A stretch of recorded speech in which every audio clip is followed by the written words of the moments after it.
Hello বন্ধুরা, আজ আমার মিনি ব্লগের ডে 40। আজ আমি তোমাদের সাথে দুদিনের ব্লগ শেয়ার করব।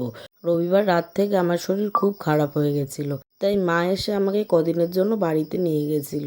আর এই ভিডিওটা গতকাল আর আজকের। গতকাল সন্ধ্যেবেলা অনিন্দ আমার সাথে দেখা করতে এসেছিল। মা আবার বানিয়েছিল পাটিসাপটা আর পায়েস, আর এই পাটিসাপটা কিন্তু আমি বানিয়েছিলাম। কেমন হয়েছে কমেন্টে সেটা জানাবে। আর এদিকে পিঙ্গুর একটু দুষ্টুমিও দেখে নিলাম। গতকাল সুশোভনও এসেছিল, আমাদের যেহেতু আজ এক জায়গায় যাওয়ার ছিল সেই জন্য। এরকম ভাবে আমার মান সম্মান নিলামে তুলছিস ফেসবুকে।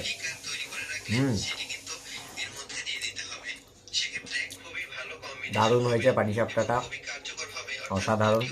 গন্ধে গন্ধে চলে এসেছি পাটিসাপটার গন্ধে। ফাটায় দিছে, গন্ধে গন্ধে আসিনি, আমাকে ডাকা হয়েছে পাটিসাপটা করছি, তুই আয়, আমি তুই খেলে আমি ধন্য হব বলে সোহিনী আমাকে ডেকেছে।